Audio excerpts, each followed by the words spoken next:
Jean Jacques Rousseau जो थे उनका जन्म 1712 में जिनेवा में हुआ था, 1712 ईस्वी में। और उन्हें एक काफ़ी क्रांतिकारी दार्शनिक के रूप में जाना जाता है। जो आपने फ्रेंच रिवॉल्यूशन हिस्ट्री में पढ़ा होगा टॉपिक, वहाँ भी आपने देखा होगा कि इनके सिद्धांतों का काफ़ी अधिक प्रभाव था, इसीलिए इन्हें एक क्रांतिकारी दार्शनिक माना जाता है।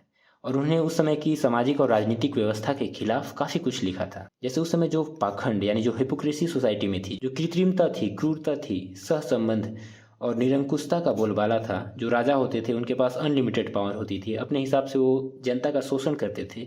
तो इन सारी चीज़ों को उन्होंने नकार दिया और स्वतंत्रता, समानता और बंधुत्व ऐसे सिद्धांतों को बढ़ावा दिया। आज भी जो भारत के संविधान का जो प्रियम्बल है या जो प्रस्तावना है, वहाँ पे जो ये शब्द हैं स्वतंत्रता, समानता, बंधुत्व, ये सारे के सारे फ्रेंच रिवॉल्यूशन से ही प्रेरित हैं। इन सारे आइडियाज़ को बढ़ाने में उनका काफ़ी बड़ा योगदान रहा था। चलिए आगे बढ़ते हैं। अब रूसो का दर्शन यानी फिलॉसफी ऑफ रूसो क्या था, उसके बारे में थोड़ा सा डिटेल में हमें पढ़ना है। तो जो रूसो का फिलॉसफी का कॉन्सेप्ट था वो नेचुरलिज्म कहलाता। उन्होंने नेचर को ही मूल तत्व मानते हुए सारी चीज़ों की व्याख्या की है। उनके अनुसार जो मनुष्य है वो नेचुरल रूप से यानी प्राकृतिक रूप से स्वतंत्र है, लेकिन समाज ने, कल्चर ने, नियम कानूनों ने उन्हें बांध दिया, उन्हें बेड़ियों में जकड़ दिया है। और अगर उन्हें फिर से स्वतंत्र होना है तो इन बेड़ियों को तोड़ना पड़ेगा, यानी नेचर में वापस जाना पड़ेगा। यही उनका सिद्धांत था। इसके लिए उन्होंने देखो natural state, natural man and natural civilization का सिद्धांत दिया। आगे लिखा गया है कि man would have been happier if he had been allowed to remain in his natural stage. अगर नेचुरल स्टेज में ही इंसान को रहने दिया जाए तो काफ़ी खुश रहेगा। लेकिन जो सो कॉल्ड सिविलाइजेशन है उसने हमारे ऊपर तरह तरह की बंदिशें लगा दी हैं। इसी तरह से उन्होंने नेचर को बेस्ट सोर्स ऑफ एजुकेशन बताते हुए 3 फंडामेंटल्स दिए थे।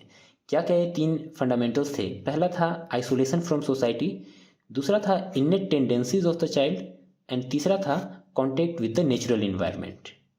इसमें जो हमारा फर्स्ट पॉइंट है आइसोलेशन फ्रॉम सोसाइटी, इसका मतलब हुआ कि अगर आप बच्चे का डेवलपमेंट सही से करना चाहते हैं तो उसे सोसाइटी से आइसोलेट कीजिए और जो लॉ ऑफ नेचर है उसके द्वारा उसे आगे बढ़ाइए। तभी वो समाज के जो बुराइयां हैं, समाज का जो बंधन है, उनसे ऊपर उठ पाएगा। तो आइसोलेशन फ्रॉम सोसाइटी यानी समाज से अलगाव जरूरी है। जो दूसरा पॉइंट उन्होंने दिया उसमें बोला गया इनेट टेंडेंसीज ऑफ चाइल्ड, यानी बालक की जो जन्मजात प्रवृत्तियां हैं उनके बारे में बताया गया कि ये सारी की सारी प्रवृत्तियां जो हैं वो पॉजिटिव होती हैं, लेकिन समाज के चक्कर में वो सारी की सारी ख़त्म हो जाती हैं।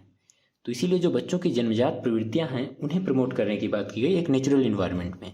और फिर देखिए लास्ट में है कॉन्टेक्ट विथ नेचुरल इन्वायरमेंट, यानी प्राकृतिक पर्यावरण से संपर्क में हमें रहना चाहिए। जो एजुकेशन देना चाहिए वो एक नेचुरल इन्वायरमेंट में देना चाहिए। नेचुरल इन्वायरमेंट का मतलब यह हुआ जैसे जो प्राकृतिक क्षेत्र जैसे पहाड़, नदियाँ, जंतु, जानवर, पेड़ पौधे, इन सारी चीज़ों से हमें सीखना चाहिए। इन्हीं 3 पॉइंट को यहाँ एक्सप्लेन किया गया है। आप पीडीएफ के थ्रू इसे फिर से पढ़ लेना, आपका रिवीजन हो जाएगा। जो जो बातें अभी मैंने बताई हैं वही सारी बातें यहाँ लिखी गई हैं। अब ये देख लेते हैं कि रूसो के लिए एजुकेशन का क्या मतलब था। तो उनके अनुसार केवल जानकारी प्रदान करना या ज्ञान का भंडारण करना ही एजुकेशन नहीं था, बल्कि यह बच्चों की आंतरिक शक्तियों और क्षमताओं का विकास था। जो एजुकेशन है उसका एक ब्रॉड मीनिंग उन्होंने दिया।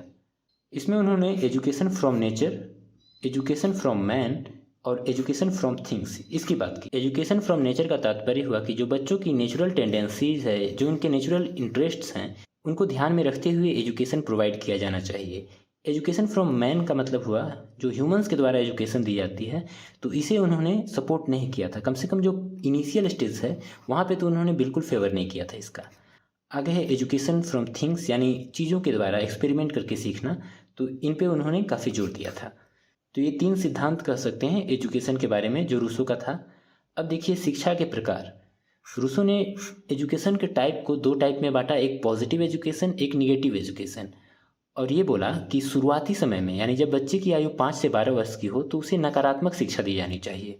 यानी बच्चों को शुरुआत में ऐसी शिक्षा नहीं देनी चाहिए कि आपको क्या करना है, जैसे आपको समय बर्बाद नहीं करना, आपको डिसिप्लिन का पालन करना है, आपको अपना सारा काम समय पे करना है, ये सारी चीज़ें नहीं होनी चाहिए। ये पॉजिटिव एजुकेशन में आ गया जो बताती हैं आपको क्या करना है। इसका जस्ट उल्टा जो होता है उसे हम निगेटिव एजुकेशन कहते हैं। यहाँ पे निगेटिव एजुकेशन के कुछ कैरेक्टरिस्टिक बताए गए हैं, जैसे समय की बचत नहीं, यानी टाइम सेविंग नॉट फेवर्ड। इसका मतलब हुआ कि बच्चों को आपको ये नहीं बताना कि आप अपना समय को बचाइए, उसका सदुपयोग कीजिए, बल्कि आपको समय को वेस्ट करने देना है। समय को वेस्ट करना मतलब जो एक्टिविटी वो करना चाहते हैं, मान लो रनिंग, डांसिंग, प्लेइंग, ये सारे एक्टिविटीज़ को करने देना है। इनके माध्यम से वो खुद एक्सपेरिमेंट से सीखेंगे। तो ऐसा रूसो का मानना था। समय को बचाना नहीं है, समय को बल्कि वेस्ट करना है। अगला जो है किताबी शिक्षा इष्ट नहीं, यानी जो बुक लर्निंग है उसका उन्होंने फेवर नहीं किया, उसको सपोर्ट नहीं किया। उन्होंने किताबी शिक्षा को बच्चों के लिए अभिशाप माना था और कहा कि बच्चों की जो दुर्गति होती है वो इस किताबी शिक्षा के कारण ही होती है। तो उन्होंने किताबी शिक्षा को भी प्रमोट नहीं किया था। नेक्स्ट पॉइंट है फॉर्मल लेसन नॉट फेवर्ड। जो फॉर्मल लेसन यानी जो स्कूलों में फॉर्मल तरीके से पढ़ाए जाते हैं उसका भी उन्होंने फेवर नहीं किया। Habit formation is not favoured. जो बच्चों को बोलते हैं कि जैसे बच्चों में हम कुछ अच्छी आदतों को इनकलकेट करवाना चाहते हैं, उन्हें कुछ अच्छी आदतें सिखाते हैं, तो उन सारी चीज़ों को भी अपोज किया था रूसो ने। बोला था इस तरह की आदतें बच्चों को बिल्कुल भी नहीं सिखाई जानी चाहिए। फिर देखिए direct moral education favoured. Direct moral education के पक्ष में वो थे, लेकिन यहाँ पे आपको ध्यान देना है कि ये नेचुरल प्रोसेस था, यानी बाहर से आपको मोरल एजुकेशन बच्चों को नहीं देना है, बल्कि डायरेक्ट मोरल एजुकेशन यानी प्रत्यक्ष मोरल एजुकेशन होना चाहिए, जो कि एक्टिविटी बेस्ड होगी। वो खुद से बच्चे करेंगे, खुद से सीखेंगे, ना कि उनके ऊपर टीचर के माध्यम से बाहर से ये चीज़ें थोपी जाएंगी। फिर है सोशल एजुकेशन नॉट फेवर्ड। जो सामाजिक शिक्षा है, जो समाज के नियम कानून बच्चों को बताए जाते हैं, उनको फेवर नहीं किया था, क्योंकि सामाजिक व्यवस्था को उन्होंने बिल्कुल करप्ट माना था और नेचुरल व्यवस्था का सपोर्ट किया था। फिर है फॉर्मल डिसिप्लिन नॉट फेवर। जो औपचारिक अनुशासन है उसको भी उन्होंने समर्थन नहीं दिया। उनका मानना था कि अगर कोई बच्चा पेड़ पर चढ़ना चाह रहा है, चढ़ना सीखना चाह रहा है, तो उसे चढ़ने दो, अपने वो गिरेगा, अगली बार फिर प्रयास करेगा, फिर गिरेगा, फिर वो समझ जाएगा कि नहीं भाई ये सही चीज़ नहीं है, तो अभी ये चीज़ नहीं करना चाहिए। लेकिन जो फॉर्मल डिसिप्लिन है उसको उन्होंने सपोर्ट नहीं किया कि आप पहले ही बच्चे को मना कर दो कि नहीं भाई तुम पेड़ पे नहीं चढ़ोगे, ये गलत बात है, यहाँ से आप गिर जाओगे, बाहर से ये चीज़ें नहीं बतानी है। फिर नेक्स्ट है ओल्ड कस्टमरी प्रोसीड्यूर फेवर्ड, यानी जो पुरानी प्रथागत प्रक्रिया थी उनका उन्होंने पक्ष लिया।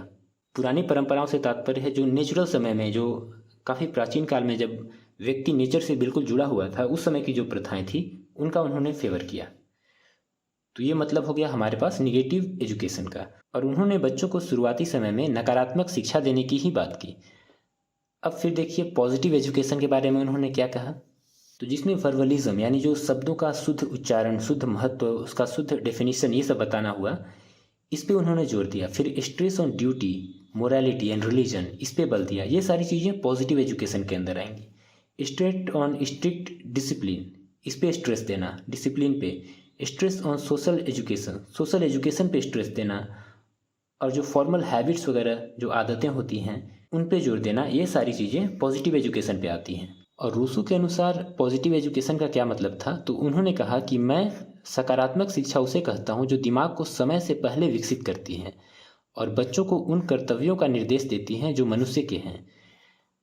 जैसे जो डिसिप्लिन है वो क्या है, किसी भी चीज़ गलत काम को करने से पहले ही आपको ये निर्देश हो जाता है कि भाई ये गलत काम है, यानी समय से पहले ही बच्चे के दिमाग को विकसित कर देती हैं, उन्हें मैच्योर बना देती हैं कि ये चीज़ें आपको करनी है, ये चीज़ें नहीं करनी।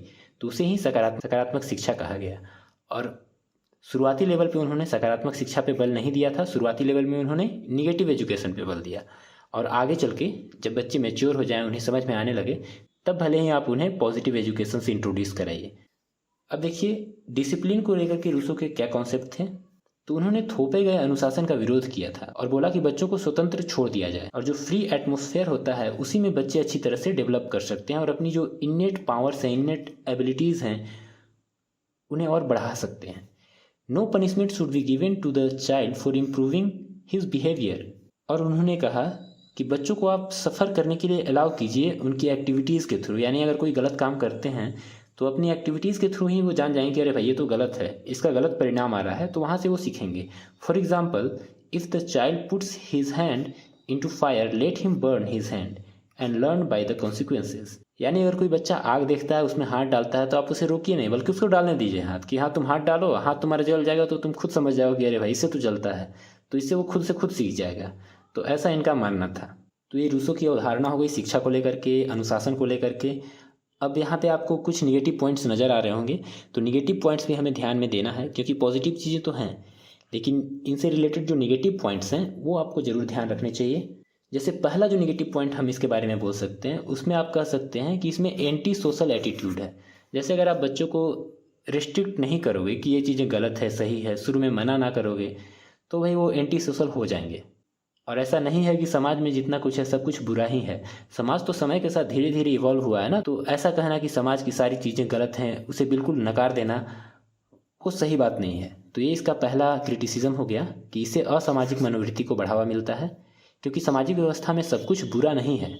फिर देखिए, महिला शिक्षा को लेकर के रूसो के विचार काफ़ी निगेटिव थे, तो उन्होंने महिलाओं की शिक्षा का समर्थन नहीं किया था और उसे सभी के लिए नासूर बताया था। लेकिन देखिए, वर्तमान की जो लोकतांत्रिक व्यवस्था है वहाँ पे इस चीज़ को कोई भी व्यक्ति स्वीकार नहीं करेगा कि महिलाओं को शिक्षा नहीं देनी चाहिए। तो ये सेकेंड इनका क्रिटिसिज्म हो गया। थर्ड देखिए, सकारात्मक गुणों में बहुत कम महत्व है, यानी little importance to positive virtue. उन्होंने वर्च्यूज़ को, जो गुण होते हैं जो बच्चों को सिखाए जाते हैं, उस पर बिल्कुल ही कम इम्पोर्टेंस दिया। जैसे सत्य बोलना, किसी को दुख नहीं देना, पर्यावरण की रक्षा करना, इस तरह की जो शिक्षाएं बच्चों को दी जाती हैं उस पर रूसो का काफ़ी कम इम्पोर्टेंस था।